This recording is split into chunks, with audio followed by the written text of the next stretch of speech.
Como é feita a cirurgia de ninfoplastia?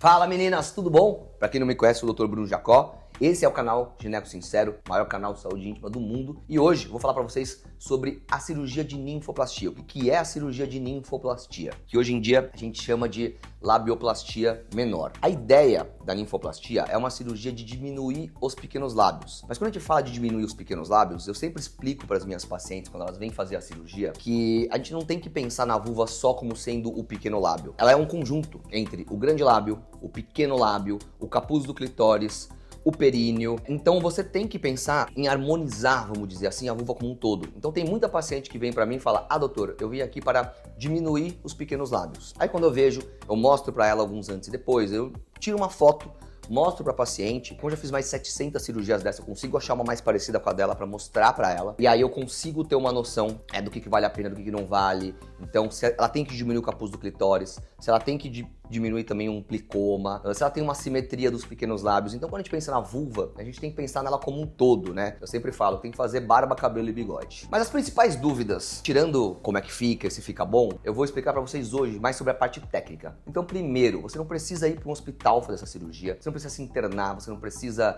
pedir autorização por convênio, você não precisa ter o seu nome ali no quadro de um centro cirúrgico, Dona Maria, redução dos pequenos lábios da periquita porque eles eram muito grandes, ela tinha muita... Não, você pode vir aqui na clínica, a gente tem uma sala, um centro cirúrgico específico na clínica para fazer a cirurgia. Você não precisa de acompanhante, então todo mundo me pergunta: doutor, eu não vou falar pro meu marido, será que o meu acompanhante tem que vir comigo? Eu posso ir embora dirigindo? Pode ir embora dirigindo, pode ir embora de Uber, só não pode ir embora de moto. Uma vez uma paciente veio de moto, mandei ela deixar a moto aqui e ir embora de outro jeito, porque também, pelo amor de Deus, na cirurgia na periquita. Mas a ideia é que realmente você pode vir aqui e não contar pra ninguém que vai fazer, na sua intimidade, só eu e você. Até um dia que eu venho só pra fazer a cirurgia, então não vai ter outras pacientes ou outros acompanhantes aqui. E você consegue fazer a cirurgia bem tranquila. E uma outra dúvida que vem: doutor, vou tomar uma anestesia, beleza, não vou tomar uma anestesia geral, mas eu vou tomar uma anestesia local na periquita. Deve doer, né, uma injeção lá. Primeiro,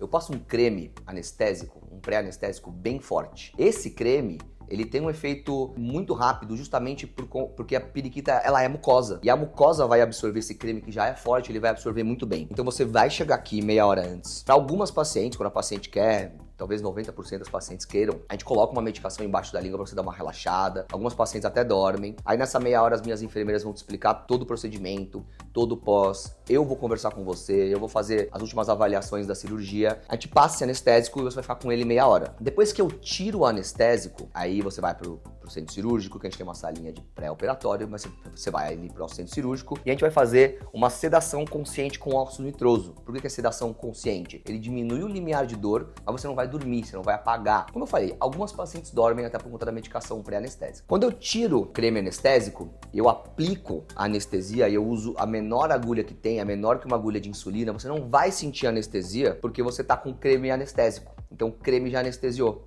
Aí eu completo a anestesia com a agulha, que aí você não vai sentir nada por conta do creme anestésico e por conta do óxido nitroso. E quando eu começo a cirurgia, você não vai sentir a cirurgia, porque daí já tá anestesiada. Então eu criei todo esse protocolo de cirurgia justamente para conseguir uma cirurgia da maneira mais tranquila possível. E eu operei esses dias uma menina de 15 anos, ficou tranquila, dormiu, super sossegado. Então é uma cirurgia muito tranquila, que eu, ao longo desses 10 anos, criei todo esse protocolo para a paciente conseguir sentir o mínimo de dor possível, ter o operatório mais tranquilo possível. A cirurgia a gente faz com um laser de CO2 e vocês vão ouvir isso de uma pessoa que já operou, nesses últimos 10 anos, já operei com todas as técnicas possíveis, já operei com bisturi frio, já operei com cautério. O laser de CO2, além de ter um sangramento menor, ele dá um edema menor, ele acelera a regeneração, o resultado estético é muito melhor. Eu falo que tem algumas coisas que eu só consigo fazer com o laser, né, da parte estética. E o laser de CO2, ele dá um sangramento mínimo e você consegue ter uma cirurgia bem tranquila, e eu também. E uma coisa interessante, né, quando você pensa